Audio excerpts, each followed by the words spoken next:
안녕하세요. 담양입니다. 이번 시간에는 15세기 말에서 16세기 초 이탈리아 르네상스 시대를 이끈 이탈리아 화가 라파엘로 산치오의 일생과 작품에 대해 나눠보려 합니다. 라파엘로는 1483년 이탈리아 우르비노에서 태어났습니다. 우르비오는 당시 작은 공국이었지만 문화와 예술이 발달한 도시였고 궁정에서는 회화, 음악, 문학 등 예술이 활발히 후원되었습니다. 라파엘로의 아버지 조반니 산치오 역시 궁정 화가였습니다. 그는 라파엘로에게 그림 그리는 기술을 가르치고 초상화와 종교화 제작을 지도했습니다. 어린 시절부터 붓과 물감을 가까이 하며 자란 라파엘로는 아버지의 스튜디오에서 자연스럽게 그림과 예술을 배우며 성장했습니다. 라파엘로의 어머니는 1491년경 사망했는데 이로 인해 어린 라파엘로는 아버지와 함께 성장하며 예술적 교육뿐만 아니라 삶의 경험도 아버지로부터 많이 배웠습니다. 아버지 역시 라파엘로가 어린 나이부터 독립적으로 그림을 그리고 의뢰를 받을 수 있도록 길을 열어주었습니다. 라파엘로가 자란 우르비노 공국은 작은 도시였지만 르네상스 문화가 활발했습니다. 당시 우르비노 공작인 페데리코 다 몬테펠트로는 인문주의와 예술을 적극 후원한 인물로 궁정에는 화가, 건축가, 음악가, 학자들이 모여 있었습니다. 이런 환경 덕분에 라파엘로는 어릴 때부터 고급 예술과 지적 분위기를 자연스럽게 접할 수 있었습니다. 궁정의 도서관과 회화 컬렉션, 음악회와 무용, 연극 등 다양한 문화 경험은 라파엘로가 나중에 균형 잡힌 감각과 세련된 미적 감각을 갖추는데 큰 영향을 주었습니다. 아버지 조바니 산치오는 단순히 그림 기술만 가르친 것이 아니라 어떻게 사람을 관찰하고 이야기를 담아 그림으로 표현하는지를 알려주었습니다. 어린 시절부터 사람들의 표정, 손짓, 걸음걸이까지 세심히 관찰하며 작은 스케치북에 하나씩 담아내곤 했습니다. 이 시절 그가 그린 작은 스케치들은 단순한 연습장이 아니라 이미 그의 관찰력과 예술적 감각이 녹아있는 기록이었습니다. 10대가 되면서 라파엘로는 궁정에서 더 다양한 경험을 쌓았습니다. 단순히 화가로서 그림을 배우는 것을 넘어 궁정에서 일어나는 다양한 인간 군상과 이야기를 가까이에서 관찰했습니다. 화려한 의상, 궁정의 예절, 귀족들의 삶의 모습까지 모든 것이 그의 눈에 담겼고 이는 훗날 그림 속 인물들의 자연스러운 표정과 행동으로 이어졌습니다. 그는 우르비노에서 배운 기술과 관찰력을 바탕으로 더 넓은 세계를 경험하고 싶어 피렌체로 향했습니다. 피렌체는 르네상스 미술의 중심지였고 레오나르도 다빈치와 미켈란젤로와 같은 거장들의 작품을 직접 보고 배울 수 있는 곳이었습니다. 피렌체에 도착한 라파엘로는 처음에는 조용히 그림을 관찰하고 스케치를 하며 기술을 익혔습니다. 하지만 곧 그의 천재성이 빛을 발하기 시작했죠. 그는 인물 묘사, 명암 처리, 원근법 등 다양한 화법을 배우며 자신의 그림에 새로운 생명력을 불어넣었습니다. 라파엘로의 이름이 피렌체를 넘어 이탈리아 전역에 퍼지면서 그는 마침내 로마로 초청받게 됩니다. 바로 교황 율리우스 2세의 부름이었죠. 이 초청은 라파엘로에게 엄청난 기회였을 뿐만 아니라 큰 도전이기도 했습니다. 그는 이제 단순히 아름다운 그림을 그리는 화가가 아니라 교황과 교황청을 위한 웅장한 작품을 만들어야 했으니까요. 바티칸 궁전에서 라파엘로가 맡은 일 중 가장 유명한 것은 바로 프레스코화 작업입니다. 프레스코 기법을 잠시 설명을 드리면, 프레스코화는 르네상스 시대를 비롯해 유럽 미술사에서 아주 중요한 벽화 기법입니다. 간단히 말하면 젖은 석회벽 위에 직접 그림을 그리는 방식인데요. 먼저 벽에 석회 반죽, 플라스타를 바릅니다. 그 반죽이 아직 마르지 않았을 때 바로 물감으로 그림을 그립니다. 석회가 마르면서 공기 중에 이산화탄소와 반응해 단단한 석회석으로 변하는데, 이 과정에서 안료가 물감이 벽 속에 스며들어 벽 자체에 색이 됩니다. 그래서 수백 년, 수천 년이 지나도 색이 잘 보존된다고 합니다. 프레스코의 특징 중 장점은 안료가 벽 속에 스며들어 시간이 지나도 벗겨지지 않고 오래 보존이 가능하며 밝고 맑은 색감이 유지된다는 점입니다. 단점은 아주 빨리 그려야 하고 석회가 마르기 전에 다 완성해야 하기 때문에 하루 작업량이 제한이 된다고 합니다. 그리고 수정이 불가능하고 한번 잘못 그리면 벽을 다시 바르고 새로 시작을 해야 했지요. 이 프레스코 작품의 대표적인 작품들 세 작품은 바티칸 시스티나 성당의 천장화를 그린 미켈란젤로의 작품이 있고, 또 파도바에 있는 아레나 예배당 프레스코화가 있습니다. 이것은 지오토라는 화가가 그린 작품이고, 세 번째 작품이 바로 바티칸 궁에 전시되어 있는 벽화 아테네 학당, 바로 라파엘로의 그림입니다. 이렇게 프레스코 기법으로 그려진 라파엘로의 아테네 학당은 그가 남긴 걸작 중에서도 단연 눈에 띕니다. 1510년대 초 라파엘로는 로마의 교황 율리우스 2세에게 발탁되어 바티칸 궁의 방을 장식하는 임무를 맡게 됩니다. 그중 하나인 서명의 방에 그려진 벽화가 바로 아테네 학당입니다. 이 방은 교황이 문서에 서명하거나 학자들과 토론하던 공간이었죠. 라파엘로는 여기에 무슨 그림을 그려야 교황과 학자들이 가장 어울릴까? 라는 고민을 하다가 인류의 지혜와 철학의 전당을 그리기로 했습니다. 그림을 보면 웅장한 고대 그리스식 건물 안에 수많은 철학자, 수학자, 과학자들이 모여 토론하는 장면이 펼쳐집니다. 가운데에는 두 거인 플라톤과 아리스토텔레스가 나란히 걸어오고 있습니다. 플라톤은 손가락을 위로 치켜들며 진리는 하늘에 있다 라고 말하는 듯 보이고, 아리스토텔레스는 손바닥을 땅으로 향하며 진리는 이 땅, 현실 속에 있다 라고 대답하는 듯 하죠. 두 철학자의 철학적 대립, 즉 이상주의와 현실주의가 바로 이 한 장면에 압축되어 있습니다. 주변에는 여러 철학자들이 저마다 토론을 하거나 공부하는 모습이 보입니다. 피타고라스는 책을 펼쳐 음악과 수학의 조화를 설명하고, 유클리드는 학생들에게 바닥에 도형을 그리며 기하학을 가르치고 있지요. 여기엔 라파엘로의 친구 브라만테의 얼굴이 모델로 쓰였다고 합니다.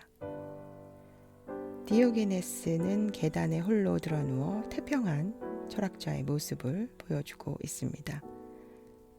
심지어 헤라클리토스는 미켈란젤로의 얼굴을 본떠 혼자 깊은 생각에 잠겨 있습니다. 그리고 한쪽 구석에 라파엘로 본인도 살짝 얼굴을 내밀며 저도 여기 있어요 라고 장난스럽게 등장합니다. 아테네 학당은 단순히 옛 철학자들의 얼굴을 모아놓은 그림이 아닙니다. 라파엘로는 고대 그리스의 철학과 르네상스의 인문주의를 연결했습니다. 즉, 고대의 지혜가 르네상스를 통해 다시 부활했고 지금 교황의 궁정이 그 계승자다라는 메시지를 담은 거죠. 철학적 사상의 대립과 조화, 인간 이성과 탐구의 위대함, 르네상스 예술가들의 자부심이 한 공간에 집약된 르네상스 정신의 선언문과 같은 벽화라고 할 수 있습니다. 말하자면 아테네 학당은 세계 최고의 철학자들이 한자리에 모여 벌이는 지식의 파티와 같은 그림입니다.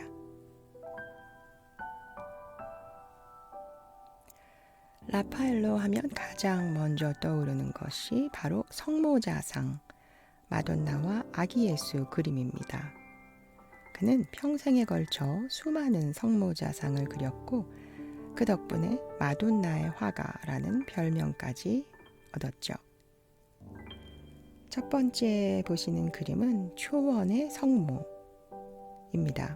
피렌체 시절의 대표작이고 그림 속에서 성모 마리아는 푸른 잔디밭에 앉아 아기 예수와 세례자 요한을 바라보고 있습니다. 마리아의 모습은 고요하고 안정적이고 아이들은 활발하게 움직이며 자연과 하나 된 듯 자유로움을 보여줍니다. 배경의 초원은 평화로운 분위기를 더해주고 있습니다. 이 작품은 신성하면서도 따뜻한 엄마의 모습을 표현해서 보는 이들에게 친근하게 다가옵니다. 이 작품은 오스트리아 빈의 미술사 박물관에 전시되어 있습니다. 두 번째 그림은 골드핀치의 성모. 이 작품도 프렌체 시기의 대표작입니다. 성모가 아기 예수와 어린 요한을 품에 안고 있는데 아기 예수가 작은 새, 골드핀치, 금방울새를 잡고 있죠. 이 새는 예수의 순환을 미리 암시하는 상징물이라고 합니다. 하지만 그림의 분위기는 전혀 무겁지 않고 오히려 새 아이가 함께 노는 듯 밝고 사랑스럽습니다. 신학적 의미와 가정적인 따뜻함을 동시에 담아낸 작품이라고 합니다. 세 번째 성모자상, 시스티나의 성모입니다. 라파엘로의 성모자상 가운데 가장 유명한 걸작입니다. 이 작품은 독일 드레스덴 알테마이스터 회화관에 전시되어 있습니다. 성모 마리아가 아기 예수를 안고 구름 사이에서 천상의 장막을 헤치고 내려오고 있습니다. 마리아는 경건하면서도 고요한 표정을 짓고 있고 그녀를 받드는 교환 식스토와 성녀 바르바라가 무릎 꿇어 경배하고 있습니다. 그런데 이 작품에서 제일 유명한 것은 사실 아래쪽 구석에 팔을 괴고 누워있는 천사 아기 둘입니다. 이 두 천사는 수많은 패러디와 광고, 엽서, 심지어 초콜릿 포장지에도 쓰였을 정도로 오늘날 대중문화의 아이콘이 되었습니다. 시스티나의 성모는 신의 세계와 인간 세계를 잇는 마리아의 위대함을 장엄하게 표현하면서도 보는 사람에게 친근하게 다가오는 힘을 가진 작품입니다. 이렇듯 라파엘로의 성모자상은 단순한 그림이 아니라 천상의 아름다움과 인간의 사랑이 만나는 자리라고 할 수 있습니다.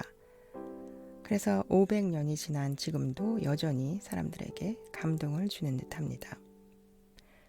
라파엘로는 교황뿐만 아니라 당시 로마의 귀족들과 부유한 후원자들에게도 작품을 의뢰받았습니다. 그는 자신의 스튜디오를 조직하고 여러 보조 화가들과 함께 일하며 대규모 프레스코화와 복잡한 작품들을 체계적으로 완성해 나갔습니다. 이 시기 그의 그림은 예쁜 그림이 아니라 교황청과 귀족 사회가 추구하는 이상, 지성과 아름다움, 권위와 품격을 모두 담아내는 문화적 상징으로 자리 잡았습니다. 로마에서의 활동은 라파엘로에게 예술적으로 최고의 전성기를 안겨주었습니다. 그는 그림 한 장 한 장의 철학적 의미와 인간적인 감정을 동시에 담아내며 보는 사람들을 그림 속으로 끌어들이는 힘을 가진 화가로 성장했죠. 이 시기에 쌓은 명성과 기술은 후대의 화가들에게 큰 영향을 미쳤습니다. 라파엘로의 그림을 가까이에서 들여다보면 그 안에 숨은 비밀과 섬세한 기술이 가득하다는 것을 알 수 있습니다. 라파엘로만의 특별한 특징 그 첫 번째는 색채와 빛입니다. 라파엘로는 밝고 화사한 색감을 사용해 그림 속 공간을 한층 생동감 있게 만들었습니다. 하늘은 청명하게, 풀과 나무는 싱그럽게, 인물의 피부는 마치 실제 사람처럼 부드럽고 자연스럽게 표현했습니다. 그림 속 빛과 그림자의 대비는 강하지 않지만 은은하게 인물과 배경을 살려주어 보는 이로 하여금 평화롭고 안정된 느낌을 줍니다. 다음 특징은 인체와 균형입니다. 라파엘로의 인물들은 늘 이상적인 비례를 보여줍니다. 몸의 곡선과 손의 위치, 머리의 기울기 하나하나가 자연스럽게 연결되어 그림 속 인물이 실제로 움직이는 듯한 생명력을 느낄 수 있습니다. 그는 특히 S자 곡선을 즐겨 사용했는데 이 곡선이 인물에게 우아함과 부드러운 리듬을 만들어 주었습니다. 공간 구성과 원근법도 라파엘로 작품의 큰 매력입니다. 그는 배경의 건축물이나 정원, 멀리 보이는 풍경까지 세심하게 계산해 그림 속 세계가 실제로 존재하는 듯한 깊이감을 주었습니다. 그래서 관객은 그림 앞에 서기만 해도 마치 그 장면 안으로 들어간 것 같은 착각을 하게 됩니다. 라파엘로의 스튜디오 운영 방식도 눈여겨볼 만합니다. 그는 단순히 혼자 그림을 그린 것이 아니라 많은 제자와 보조 화가들과 함께 작품을 제작했습니다. 하지만 라파엘로가 직접 손을 댄 부분은 언제나 그림의 핵심이자 생명력이 되었고 이를 통해 그의 독창적인 스타일이 온전히 작품 속에 담길 수 있었습니다. 라파엘로의 전성기가 로마에서 절정에 달했지만 그의 예술 여정은 너무나도 짧고 아쉬운 결말을 맞이하게 됩니다. 젊고 왕성한 창작력으로 수많은 걸작을 남겼음에도 불구하고 그는 1520년 37세의 나이에 세상을 떠나게 되었습니다. 그의 갑작스러운 죽음은 당시 로마와 피렌체 예술계에 큰 충격을 안겨주었습니다. 라파엘로의 그림을 보면 우리는 그의 삶을 잠시 들여다보는 듯한 느낌을 받습니다. 그림 속 인물들은 평화롭고 온화하며 보는 사람에게 안정감과 기쁨을 줍니다.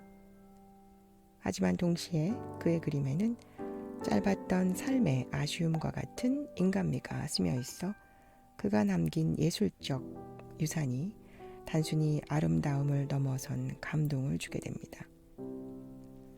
그의 죽음 이후 라파엘로의 영향력은 오히려 더욱 커졌습니다.